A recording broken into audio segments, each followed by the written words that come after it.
22 जनवरी 2024 को रामलला का प्राकट्य हो गया। पूरी अयोध्या और विशेष रूप से राम जन्मभूमि के आसपास का पूरा क्षेत्र नया आकार ले चुका है। अयोध्या ने एक नया आवरण धारण कर लिया है जहां सब राममय ही नजर आता है। भारतीय संस्कृति के महानायक का ऐसा पुनर्वास और पुनरुत्थान किसी ने सोचा भी नहीं होगा। आज सभी भक्त अपने आराध्य के समक्ष मंगल कामनाएं कर रहे हैं, मंगल गीत गा रहे हैं। अयोध्या के इस नए रूप में आप राम मंदिर आकर इस अनुभव को स्पष्ट साक्षात अनुभव कर सकते हैं, जहां कोई अभागा ही होगा जिसका मस्तक राम के तिलक से न भरा हो। सभी हर्षोल्लास से एक ही नारा लगाते दिखेंगे, जय श्री राम, जय श्री राम। रामलला के दर्शन से आपका मन नहीं भरेगा और आप सभी को ये भी जानकर हर्ष होगा कि नए मंदिर में नई रामलला की प्रतिमा के साथ ही जिस रामलला के विग्रह की इतने सालों से आराधना की जाती रही वे भी गर्भगृह में विराजित हो गई है। राम सिर्फ हमारे नहीं हैं, राम तो सबके हैं। राम सिर्फ वर्तमान नहीं, राम अनंत काल हैं। ये भारत का समय है और भारत अब आगे बढ़ने वाला है।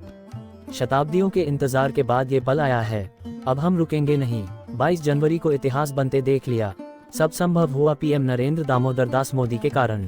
पीएम कठोर तप करने वाले तपस्वी है। राम मंदिर ने पूरे देश की सांस्कृतिक एकता को मजबूत किया है और राम के नाम पर उत्तर से दक्षिण को एक सूत्र में पिरो दिया है। अलौकिक पल के रूप में दर्ज हो गया है और नए युग की शुरुआत हो रही है कि इसे हजारों सालों तक याद किया जाएगा, क्योंकि राम के अयोध्या लौटने के बाद राम राज का असर हजारों सालों तक था और अब प्राण प्रतिष्ठा के बाद रामलला वापस लौटे हैं तो इसका असर भी हजारों सालों तक रहने वाला है।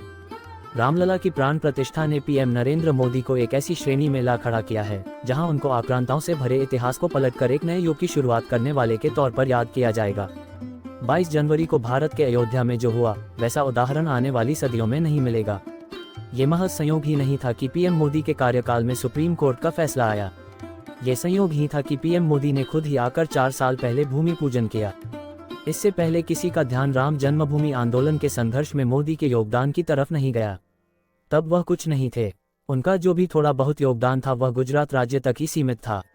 लाल कृष्ण आडवाणी ने 25 सितंबर 1990 में जब भाजपा अध्यक्ष के तौर पर सोमनाथ से अयोध्या के लिए राम रथ यात्रा शुरू की तो इसके मुख्य सूत्रधार मोदी ही रहे।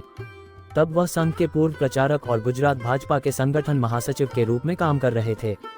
वर्ष 1998 में मोदी मॉरिशस में अंतर्राष्ट्रीय रामायण कॉन्फ्रेंस में गए थे। वहां उन्होंने रामलला और उनकी जन्मभूमि अयोध्या में मंदिर निर्माण को लेकर अपने मन की बात की थी।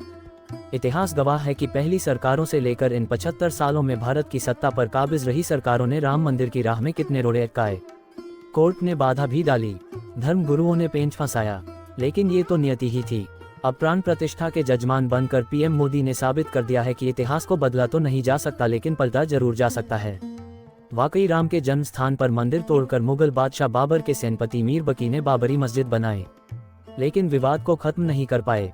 आजाद भारत में भी राम भक्त लड़ते रहे, लेकिन आजादी के 75वें साल में पीएम मोदी ने सदियों की इस लड़ाई का अंत कर ही दिया। पीएम मोदी ने खुद भीष्म प्रतिज्ञा की थी कि जब तक राम मंदिर नहीं बनेगा वो अयोध्या में कदम नहीं रखेंगे। 32 साल बाद जब वो अयोध्या आए तो रामलला के मंदिर की नींव रखने के लिए। आज आलम यह है कि पूरे देश में और हर घर में पीएम मोदी की पुकार पर शाम को दिए जलाए गए हैं। हर व्यक्ति मानो राममय हो गया है। दुनिया भर में बसे हिंदुस्तानी भी राम धुन पर झूम रहे हैं। आज सैकड़ों सालों की प्रतीक्षा और संघर्ष का पल समाप्त हुआ। शायद दुनिया में पहली बार ऐसा हुआ होगा कि किसी बहुसंख्यक समाज ने अपने ही इष्ट देव मर्यादा पुरुषोत्तम राम के मंदिर बनाने के लिए इतनी लंबी लड़ाई लड़ी होगी। लेकिन पीएम मोदी के सत्ता संभालने के बाद मानो चीजें आसान होती चली गई। सभी पक्षों ने मान लिया कि जो फैसला कोर्ट करेगा वो मान्य होगा। पूरे भारत को एक ही सूत्र ने जोड़े रखा है और वो है राम नाम का धागा। इसी सांस्कृतिक राष्ट्रवाद की अलख तो पीएम पूरी दुनिया में जगाते चल रहे हैं, जिसके दम पर भारत विश्व गुरु बनने की ओर देख रहा है। जय श्री राम।